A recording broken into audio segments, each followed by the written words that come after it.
नमस्कार दोस्तों, OCN network में आपका स्वागत है। मैं हूं ओमकार चौधरी। 15 अक्टूबर को डोनाल्ड ट्रंप ने कहा, मैंने आज प्रधानमंत्री नरेंद्र मोदी से बात की। उन्होंने मुझे आश्वासन दिया कि भारत रूस से तेल नहीं खरीदेगा। ये एक बड़ा कदम है। 17 अक्टूबर को इन्होंने कहा, भारत रूस से तेल नहीं खरीदेगा। वे पहले 38% खरीदते थे और अब पुलिंग बैक कर रहे हैं। 19 अक्टूबर को मैंने प्रधानमंत्री मोदी से बात की और उन्होंने कहा वो रूस से तेल नहीं खरीदेंगे। अगर वे ऐसा कहना चाहें कि बात ही नहीं हुई, तो उन्हें भारी टैरिफ चुकाना होगा और उन्हें वो नहीं करना चाहते। वो 21 अक्टूबर मैंने मोदी से बात की। उन्होंने मुझे यकीन दिया कि भारत रूस से तेल खरीद को कम करेगा।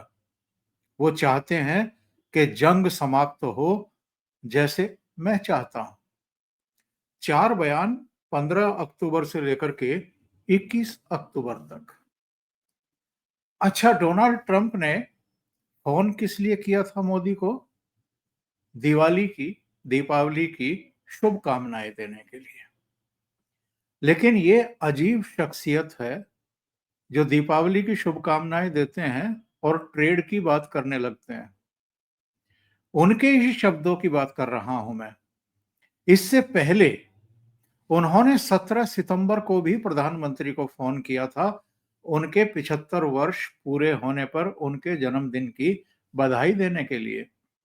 और जरा उस समय के भी इनके बयान उठा करके देख लीजिए, इनके वीडियो देख लीजिए। उसमें भी इन्होंने पाकिस्तान और भारत के बीच युद्ध नहीं होगा, मोदी जी से मेरी बात हुई है, ट्रेड डील पर बात हुई है, रूस से ईंधन खरीदने को लेकर के बात हुई है। आपने जन्मदिन की शुभकामनाएं देने के लिए फोन किया था या उस बहाने अपनी भड़ास निकालने के लिए फोन किया था? इससे पहले आप और हम जानते हैं कि 4 बार उन्होंने प्रधानमंत्री को कॉल किए थे और पीएम ने उनका फोन रिसीव ही नहीं किया था। इसके अलावा कम से कम 4 ऐसे मौके आए हैं जब प्रधानमंत्री और डोनाल्ड ट्रंप की मुलाकात हो सकती थी, वो प्रधानमंत्री मोदी ने टाल दी। यानी पीएम मोदी लगातार इनको उपेक्षित कर रहे हैं, अवॉइड कर रहे हैं और ये बार-बार मोदी के गले पड़ना चाहते हैं। जब ये कनाडा गए थे, उस समय इन्होंने कहा था वॉशिंगटन होते हुए निकल जाइए फोन कॉल पर, प्रधानमंत्री नहीं गए। फिर सितंबर के आखिर में यूएन असेंबली को संबोधित करने के लिए प्रधानमंत्री को जाना था, उन्होंने अपनी जगह एस जयशंकर को भेज दिया। फिर शर्म शेख में गाजा पीस समिट के लिए इन्होंने 20-22 देशों के राष्ट्र प्रमुखों को बुलाया, प्रधानमंत्री को भी बुलाया, प्रधानमंत्री नहीं गए।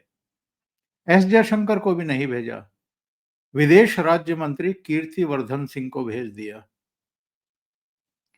और अब आसियान समिट है, कल से शुरू होगी, 3 दिन की है। डोनाल्ड ट्रंप आ रहे हैं, मोदी जी ने वहां जाना भी स्थगित कर दिया। क्या मोदी जी के सख्त रुख का कोई संदेश, कोई संकेत ट्रंप को नहीं मिल रहा है? तो वो क्यों बयानबाजी कर रहे हैं? क्यों वो भारत को या प्रधानमंत्री नरेंद्र मोदी को प्रेशराइज कर रहे हैं या उनको अब बदनाम करने पर उतारू हो गए हैं ताकि डोमेस्टिक प्रॉब्लम उनको हो पॉलिटिक्स में? मेरे साथ जुड़ रहे हैं शिकागो से डॉक्टर मुनीस रायजादा। आप सब उनसे परिचित हैं, तो उनको जोड़ लेते हैं और जोड़ करके चर्चा को आगे बढ़ाएंगे। मुनीस जी, बहुत स्वागत है आपका। नमस्कार। धन्यवाद ओमकार जी।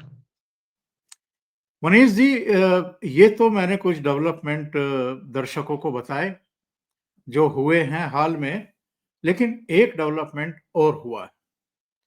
पीयूष गोयल साहब जर्मनी में थे, बर्लिन डायलॉग्स में, वहां पर अलग अलग देशों के वाणिज्य मंत्री और दूसरे मंत्री साहिबान पहुंचे हुए थे और उन्होंने वहां स्पष्ट कर दिया फिर से कि कोई अगर टाइम फ्रेम में हमें बांधना चाहे, हमें ये सलाह देना चाहे कि हमें किससे मित्रता रखनी है, किससे नहीं रखनी है, किससे अपनी ज़रूरतों की ऊर्जा खरीदनी है, किससे नहीं खरीदनी है।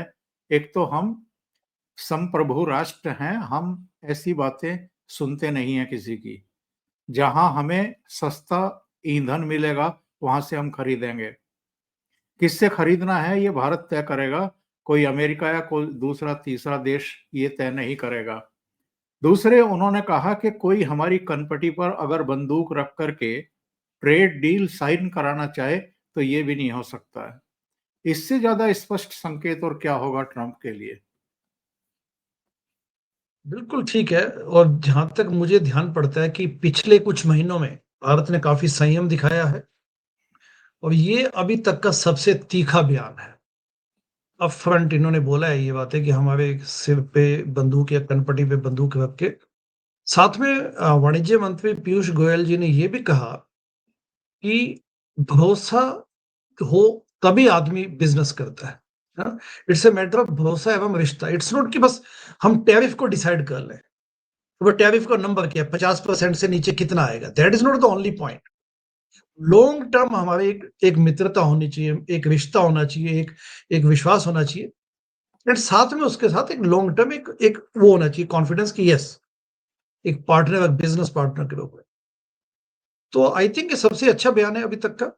और वैसे भी ट्रंप ने जिस प्रकार से पिछले 2-3 हफ्ते में कंडक्ट किया अपने आप को, कि बिना किसी वास्तविकता के उन्होंने बयानबाजी की, झूठी बयानबाजी, कोट किया, मिस कोट किया, कोट ही किया एक्चुअली, ऐसा तो कुछ कहा ही नहीं गया, उन्होंने कोट किया मोदी, प्राइम मिनिस्टर मोदी को।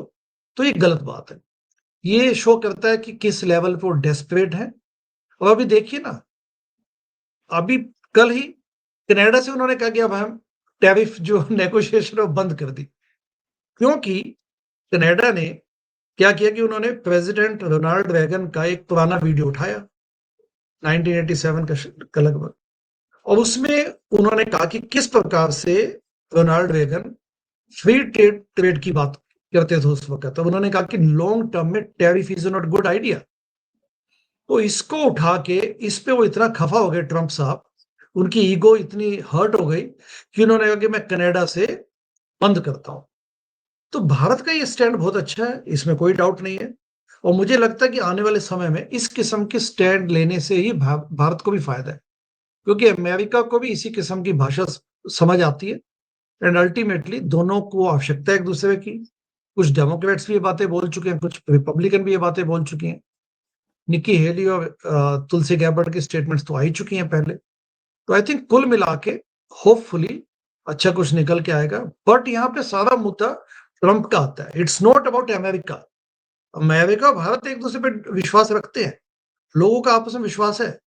बट इस वक्त जो फैक्टर बीच में आया हुआ है वो अमेरिका नहीं है। It's not America, it's about Trump only. Trump मनमाने ढंग से बिहेव करते हैं, इगोइस्टिक हैं, मैनियक भी हैं, आई मीन नार्सिसिस्टिक पर्सनैलिटी है। तो ये सब बातें इस वक्त आड़े आ रही है। बट होपफुली यदि देखा जाए तो इस वक्त जितने भी टैरिफ लगाए हुए हैं ट्रंप ने आने के बाद, फरवरी जनवरी 2025 में बने थे प्रेसिडेंट, अब लगभग 9 महीने हो चुके हैं।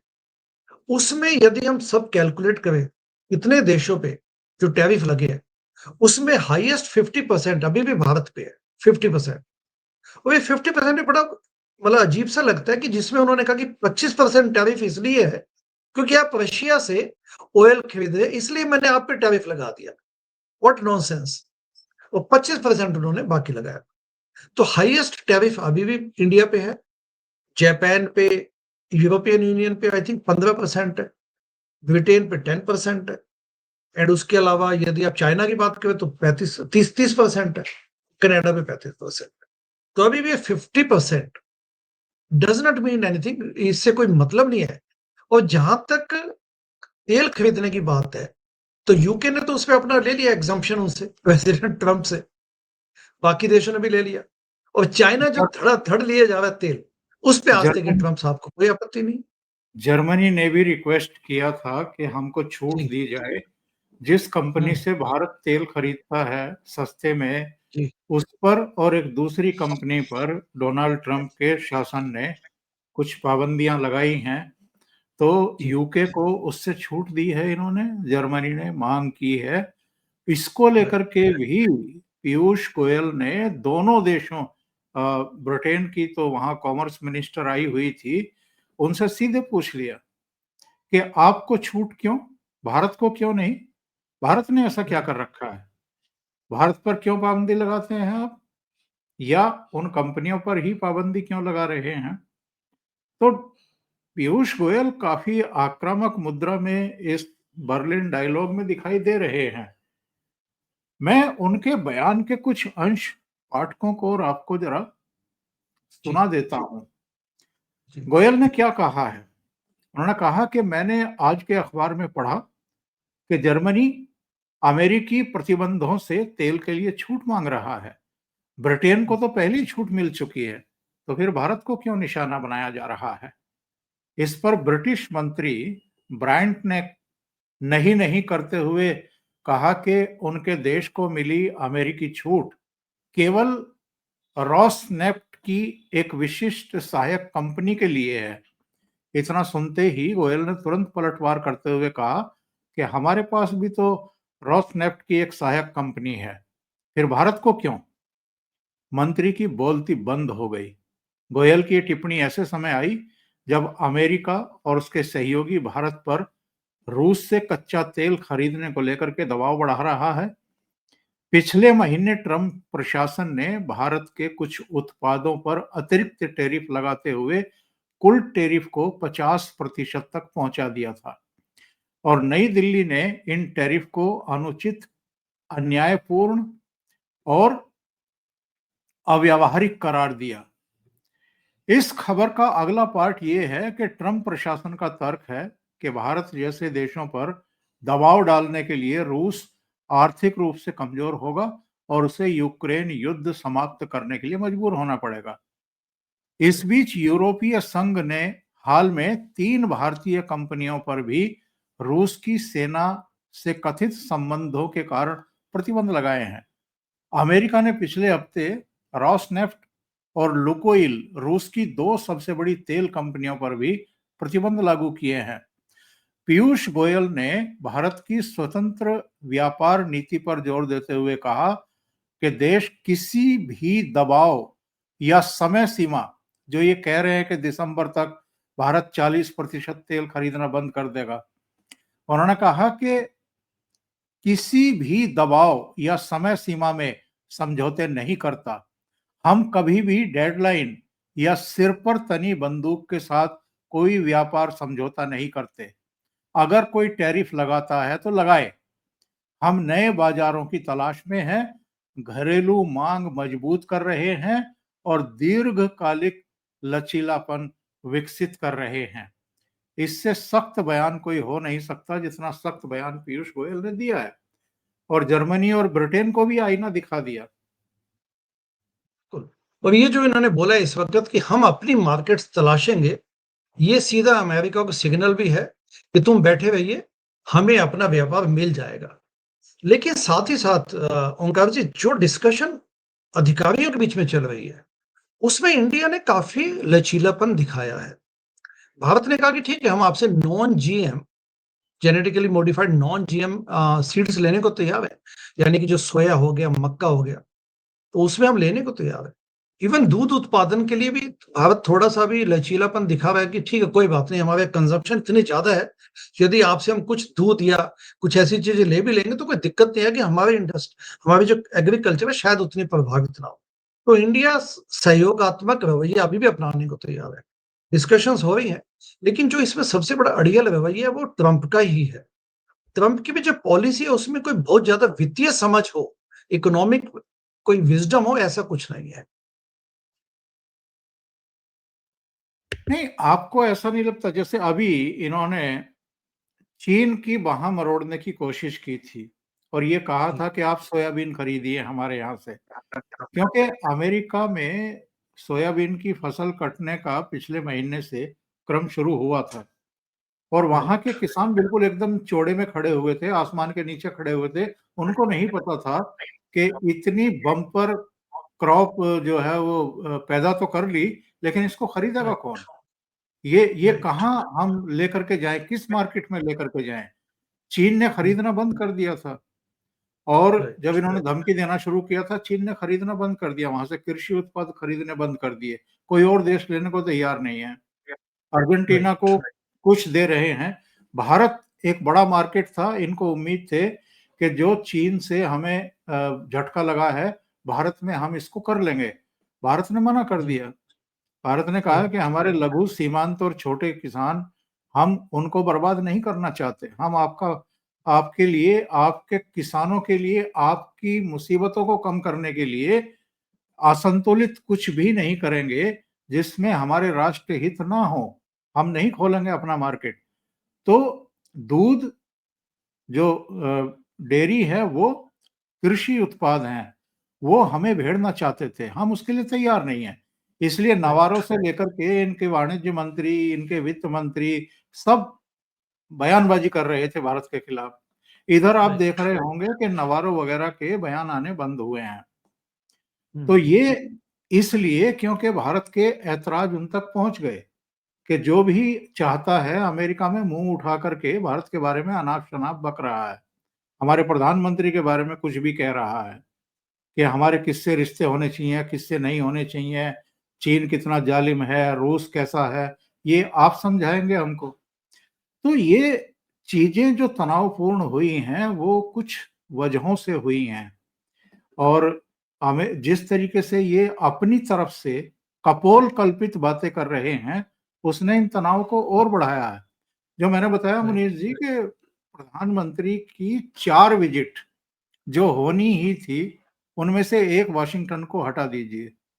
वो उनकी मर्ज़ी थी, लेकिन आम तौर पर अमेरिका जैसी सुपर पावर का राष्ट्रपति अगर किसी को आमंत्रित करे कि आप यहाँ से होकर के निकल जाइए, तो कोई मना करता नहीं है। वो चला जाता है खुशी-खुशी। लेकिन आपने ऐसे हालात पैदा कर दिए हैं, ऐसे गैर ज़िम्मेदाराना बयान दिए हैं, जिनका कोई आधार नहीं है। तो प्रधानमंत्री इनसे मिलना ही नहीं चाहते, इसलिए क्वाड की जो समिट दिल्ली में होने वाली थी इस साल, उस पर कोई बात ही नहीं कर रहा है। ना भारत की तरफ से बात हो रही है, ना अमेरिका की तरफ से बात हो रही है। बिल्कुल ठीक है आपकी बात। भारत के रिश्ते को ट्रंप ने महज़ कुछ महीनों में जो डैमेज किया है, वो अनप्रेसिडेंटेड है, अनपैरेलल्ड। क्योंकि भारत और अमेरिका के बीच पिछले 25 सालों में जिस प्रकार से दोनों देशों ने एक-दूसरे की नज़ाकत, एक-दूसरे की योग्यता, एक-दूसरे की इम्पोर्टेंस को समझते हुए रिश्ते कल्टीवेट किए। जब रिपब्लिकन प्रेज़िडेंट हो, जब ट्रम्प आई मीन चाहे वो डेमोक्रेटिक हों, एक-एक प्रेज़िडेंट ने बिल क्लिंटन से लेके उसके बाद जो भी आए, जॉर्ज डब्ल्यू बुश आए, ओबामा, उसके बाद बाइडेन, इवन पहली प्रेज़िडेंसी में तो ट्रम्प बहुत अच्छा रवैया अपनाए हुए थे। मोदी जी को अपना दोस्त बोलते हैं। तो कुल मिला के 25 सालों में वो भारत और अमेरिका की दोस्ती वास्तव में समय की माँग भी है। China is a threat, China is a problem. Expansionism को उनका क्लियर कट उनका एक मोडस ऑपरेंडी समझ आता है। उनको इस प्रकार पूरी दुनिया में जिस ढंग से उन्होंने एक इकोनॉमिक कब्ज़ा करने की कोशिश की हुई है। ऐसे में भारत और अमेरिका की दोस्ती आवश्यक है। लेकिन ट्रंप ने न केवल इसको तोड़ने की कोशिश की, हर्ट किया। उन्होंने पाकिस्तान का जो एक दोस्ती का रवैया अपना के उसको पपेट की तरह कंधों पे बिठा लिया। That is also shameful. मतलब ये समझ से बाहर है कि प्रेसिडेंट ट्रंप का जो एडवाइजरी बोर्ड है वो चाहता क्या है? प्रेसिडेंट ट्रंप स्वयं क्या चाहते हैं? मुझे पूरा यकीन है कि उनको ठीक ढंग से गाइडेंस करने की कोशिश की गई होगी, बट ट्रंप इज़ ट्रंप। लेकिन अल्टीमेटली ट्रंप के बारे में एक बात और मशहूर है कि Trump is a taco. Trump ultimately after all Trump chickens out, TACO। Trump always chickens out. तो मैं यही मानता हूँ कि भारत और अमेरिका की जो दोस्ती की जो आवश्यकता भी है, उसको ध्यान में रखते हुए अल्टीमेटली और जिस प्रकार से वाणिज्य मंत्री पीयूष गोयल ने आज सख्त स्टैंड लिया है पिछले 1-2 दिनों में, ये बड़ी अच्छी स्टेटमेंट है, स्वागत योग्य है। And this is how a country like India should deal with America, वही बात। और ये क्या आपको नहीं लगता कि ये हर देश को प्रेशर में लेने की कोशिश इसलिए कर रहे हैं क्योंकि कई तरह की डोमेस्टिक प्रॉब्लम में घिर गए हैं? राइट, बिल्कुल है। अब देखिए ना, वेनेजुएला पे अटैक कर दिया इन्होंने। वेनेजुएला के नाम पे प्रेसिडेंट मेडुरो जो है उन्होंने बोला भी है कि क्योंकि ट्रंप को मेडुरो पसंद नहीं है, वो उनके क्रिटिक है। Maduro has always been criticising President Trump. अब वेनेजुएला में ठीक है, ड्रग्स की प्रॉब्लम्स है विदाउट एनी डाउट। इन्होंने अब फ्राइडे को, आज ही मतलब या फ्राइडे को इन्होंने पूरा अटैक कर दिया वहाँ पे समुद्र में, और उन्होंने आज बोला भी है कि हमने 6 नार्को टेररिस्ट को मार गिराया। तो ऐसी बोट्स जिनको ये मानता है, अमेरिका मानता है कि ये ड्रग ड्रग पेडलर्स वाली बोट्स है, उन पे इन्होंने अटैक शुरू कर दिया। एक बहुत बड़ा जहाज, सबसे बड़ा जहाज अमेरिका ने सी में उतार दिया, कैरेबियन सी में उतार दिया। तो ये है। उसके अलावा ये देखिए, जो इन पे डोमेस्टिक इश्यूज इनके चल रहे हैं, एप्स्टीन फाइल का मुद्दा है, उस पे तो दोनों पक्ष विपक्ष दोनों मिल गए थे। और उसके अलावा जो भी इनके अभी जो इन्होंने आइस के नाम पे जो ये डिपोर्टेशन का काम चल रहा है, उस पे इनके साथ इन्होंने लड़ाइयाँ लड़ी हुई हैं। मेम्फिस में इन्होंने अपनी फौज भेज दी, गार्ड्स भेज दिए, नेशनल गार्ड्स, प्लस शिकागो में भेजे इन्होंने, प्लस एलए का तो सबको पता ही है। हर फ्रंट पे इन्होंने यहाँ पे कोशिश की है कि मतलब इंस्टेबिलिटी लाया जाए पूरे अमेरिका में। तो उसका उसी का नतीजा कि अभी चाहते कुछ इस किस्म के बयानबाजी करते रहे ताकि डोमेस्टिक प्रॉब्लम से डिफ्लेक्ट हो जाए। और शटडाउन जो चल रहा है उसने तो एक नई समस्या खड़ी कर दी है। और डेमोक्रेट इसलिए कोई कोऑपरेट करने को तैयार नहीं है कि आप अगर ओबामा केयर को अनदेखा करेंगे तो जो राइट। उनकी अपनी पॉलिसी है जी, प्रवासियों को लेकर के और दूसरे लोगों गरीब जी, गुरबों को लेकर के और जी। या इंटीरियर में यानी रूरल एरिया में भी जो सुविधाएं दी जा रही थी उन सब पर पानी फेरने को तैयार बैठे हुए हैं डोनाल्ड ट्रंप। तो शटडाउन की वजह से भी एक बड़ी भारी प्रॉब्लम क्रिएट हो गई है अमेरिका में। बिल्कुल, शटडाउन का अभी भी कोई उसका सॉल्यूशन दिख नहीं रहा, क्योंकि दोनों पार्टी अपनी जगह अड़े हुए हैं। एंड एक बड़ा लंबा काल तक ये चलने की ऐसा लगता है संभावना है, क्योंकि अभी भी कोई इसमें कोई सॉल्यूशन दिख नहीं रहा। तो इस पे भी दोनों पार्टी अड़ी हुई है। अजीब सा रवैया इसमें अपनाया हुआ है इन्होंने। और उसके ऊपर ये अभी भी ऐसे बोले जा रहे हैं कि हमारी पेट्रियोटिक स्टाफ जो है, प्रोटेक्शन बॉर्डर प्रोटेक्शन वाले, बड़े पेट्रियोटिक वे में अभी भी लड़े, मतलब they are doing their duties and all that. इस किस्म के एक बेबुनियादी उसको भी उन्होंने पॉलिटिसाइज करने की कोशिश की। इनफैक्ट ये इस पे भी पॉलिटिकल बेनिफिट उठाने के चक्कर में है। जबकि डेमोक्रेट्स जानते हैं कि अल्टीमेटली ये फायर बैक करेगा, ट्रंप को ही इसका नुकसान होगा, इसलिए वो भी अपनी जगह अड़े हुए हैं। और वो कहते हैं, जैसा आपने कहा, कि ओबामा केयर के जो बेनिफिट्स थे उससे वो हटना नहीं चाहते।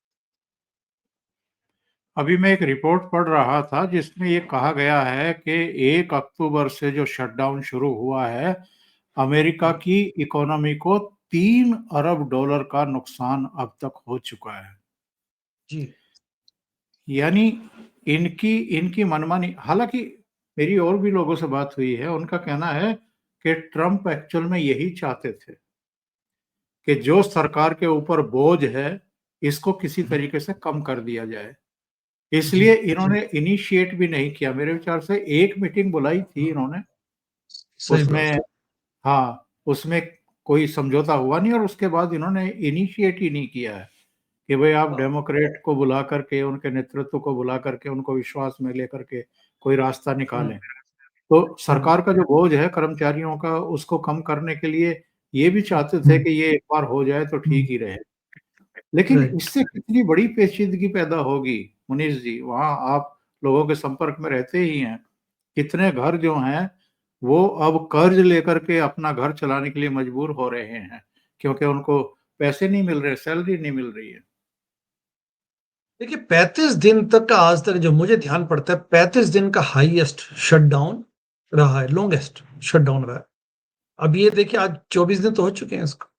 तो अभी तो, और जैसा आपने बिल्कुल ठीक इंडिकेट किया कि अभी ये तो चाहते भी नहीं कि कोई नेगोशिएशन हो बैठ के। दोनों पक्ष बैठने को तैयार नहीं।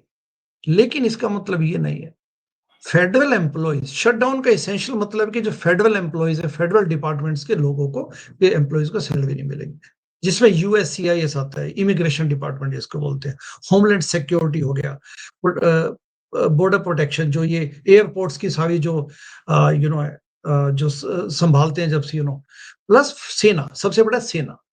सेना को तो अपने देश का गर्व मानते हैं ये लोग। अब उसके बाद आप अगर उनको फोर्स करें कि वो फरलो पे जाएं या लिमिटेड रिसोर्स के साथ अपने परिवार चलाएं, तो आप ये देखिए कितनी बड़ी नाइंसाफी है, ठीक है ना? सेना और के उसके लिए बाद सेना के लिए तो सुनते हैं कि पेंटागन का जो फंड है उससे सैलरी दे रहे हैं। हाँ, फिर उसमें अभी इन्होंने बयान दिया है कि मेरे किसी दोस्त ने, ट्रंप ने बयान दिया कि $135 मिलियन मेरे किसी दोस्त ने पेंटागन को दिए हैं, तो उससे काम चल जाएगा। But this is not the how a president will conduct himself, तो ये कोई बिल्कुल। मुद्दा नहीं है। तो अब ये देखिए ना, उसमें अब होमलैंड सिक्योरिटी और जो इमिग्रेशन डिपार्टमेंट, तो लोगों को असुविधाएं तो हो ही रही हैं। और फिर ये देश तो है इमिग्रेंट्स का नेशन, तो इसमें इस किस्म के ये एक्ट्स को कंडक्ट, ये किसी प्रकार से शोभनीय नहीं है। मुनीष जी, मैंने पढ़ा था कि अमेरिका खुद कर्ज में डूबा हुआ है, जी, अर्थव्यवस्था डामाडोल हुई पड़ी है, किसानों की और तमाम दूसरी समस्याएं मुंह बाए खड़ी हैं, उनका ये कोई हल नहीं निकाल पा रहे हैं। इन्होंने जो एश्योरेंस दिए थे चुनाव के समय वो पूरे नहीं कर पा रहे हैं। हाथ पैर फूले हुए हैं, ऊपर से बड़े कॉन्फिडेंट दिखते हैं, लोगों को धमकाते रहते हैं, फाइलों पर सिग्नेचर करते हैं कैमरों के सामने, और दूसरे देशों को दबाव में लेने के लिए कनाडा जैसे वाहियात फैसले ले लेते हैं कि मैं टॉक से ही बंद कर रहा हूँ ट्रेड डील की। तो ये जो सनकीपन है, ये अमेरिका को नुकसान पहुंचा रहा है। बिल्कुल अमेरिका को नुकसान पहुंचा रहा है। इस वक्त अमेरिका की जो स्टेट्समैनशिप थी, वो तो खत्म हो चुकी है। America is known to be a champion of democracy, और मदद करना अमेरिका अपना धर्म समझता था। वो जो एक एक फिलेंथ्रोपी वाली और डेमोक्रेसी को आगे बढ़ाने के साथ देशों को साथ में लेके चलने वाली ये जो परंपरा है, इन्होंने आते ही क्या किया, ट्रंप ने, कि आते ही यूएस एड को बंद कर दिया। यूएस एड को बंद करने का एक जो इमीडिएट इंपैक्ट पड़ा वो ये है कि आपके जो एक सॉफ्ट एक पावर थी, जो आप दुनिया भर के देशों में बैठे हुए थे, खासकर अफ्रीकन कंट्रीज में, एशियन कंट्रीज में जब बैठे हुए थे आप, किसी को आप कुछ मिलियंस डॉलर्स की एड देते हैं, आप किसी देश को, किसी उस बने आप वहां उनके टेबल पे बैठे हुए थे, अब वहां से उठ के चले गए। उसका वैक्यूम कौन फिल करेगा? चाइना। एक बात। दूसरा क्या है कि हर जगह इन्होंने संबंध बिगाड़े हैं, ट्रेड वार के नाम पे, टैरिफ के नाम पे, इन्होंने किसी, ऐसा कौन सा देश है जिसको धमकाया ना हो इन्होंने? ये धमकाने वाली ये जो परंपरा, ये अमेरिका के साथ ठीक नहीं फिट बैठती, क्योंकि ultimately dialogue is the key. फिर इन्होंने बीच में ईरान पे हमला कर दिया। तो इस प्रकार की जो इन्होंने सब जगह संबंध बिगाड़े, कनाडा को बोलने लगे कि आप 51st स्टेट है हमारे, आप शामिल हो जाइए, हम आपको पैकेज दे देंगे, इकोनॉमिक पैकेज दे देंगे। अच्छा, फिर आपने स्वीडन को धमका दिया, हम कहते हैं ग्रीन लैंड आपसे ले लेंगे हमें। तो इन्होंने ये इस किस्म का जो कंडक्ट है, बताइए इस पे क्या बोला मार्क जाए? मार्क कोनी अभी आए थे वॉशिंगटन, जब व्हाइट हाउस में जी, मुलाकात हो रही थी। अपने जी, वक्तव्य के दौरान ही 3 बार कहा उन्होंने कि कनाडा जो है वो उसको 51 जो है स्टेट बना दीजिए हाँ, अमेरिका का। और कॉर्नी जो है वो बस मुस्कुरा करके चीजों को टाल रहे थे। आप किसी के सम्मान के साथ ऐसे कैसे खिलवाड़ कर सकते हैं? कैसे और कर सकते मतलब पहली बार हमने देखा कि जो इनके घर पर दरवाजे पर आया है, आप किस हैं? तरह का बिहेव कर रहे थे? एक दक्षिण अफ्रीकन राष्ट्रपति के साथ आपने किस तरह का बिहेव किया? कहीं और की तस्वीरें और वीडियो उनको दिखाने बैठ गए कि आपके यहाँ तो मानव अधिकारों का उल्लंघन हो रहा है। और ज़ेलेंस्की के साथ जब पहली मुलाकात हुई थी तब उनके साथ क्या किया था इन्होंने? तो ये जो एरोगेंस है, ये जो कि मैं सुपर पावर हूँ तो मैं किसी की टोपी उछाल सकता हूँ या किसी को भी धमका सकता हूँ, इसने अमेरिका को बहुत बड़ा नुकसान पहुँचाया है, क्योंकि ये तो 3 साल बाद निकल जाएँगे। लेकिन बिल्कुल, अमेरिका को तो बहुत बड़ा नुकसान कर जाएँगे ये। बिल्कुल ठीक है। आपने बिल्कुल ठीक कहा। वैसे भी अमेरिका की जो पोजीशनिंग है, अमेरिका अपने आप को ऐसे पोज़ीशन नहीं करता। अमेरिका कहता है कि we believe in friendship, we believe in democracy and let everyone come and unite. ये तो ऐसा देश है जो कि मेरिट और को वेलकम करते हैं कि आप आइए हमारे यहाँ पे, हमारे साथ यहाँ बिज़नेस कीजिए, आप हमारे यहाँ के रिसर्च कीजिए। रिसर्च और टेक्नोलॉज़ी ये यहाँ की जो यूएसपी है यहाँ की, यूनिक सेलिंग पॉइंट है इनका। तो इसको इन्होंने बढ़ावा देने की बजाय इन्होंने सब जगह दुश्मनियाँ पैदा की है। अब देखिए भारत-पाकिस्तान के मुद्दे को ही ले लीजिए, 1 बार नहीं, 2 बार नहीं, 3 बार नहीं, लगातार बीच-बीच में गैर ज़िम्मेदाराना बयान दिया इन्होंने, ट्रंप ने, कि ये जो युद्ध है, हमने रुकवाया है। मानने को तैयार नहीं है, उसके बाद लगातार जब मौका मिलता है इस किस्म के दुर्भाग्यपूर्ण इन्होंने बयानबाज़ी की है। ये सब इन्होंने डेफ़िनिटली हमारे साथ तो अपने रिश्ते को बिगाड़ा ही है, पूरी दुनिया में इन्होंने इस प्रकार से अपनी छवि को अमेरिका की छवि को भी धूमिल किया है, without any doubt. Manish ji, बहुत बहुत धन्यवाद इतना समय निकालने के लिए और एक महत्वपूर्ण मुद्दे पर चर्चा करने के लिए। Thank you so much. नमस्कार। Thank you very much. नमस्ते।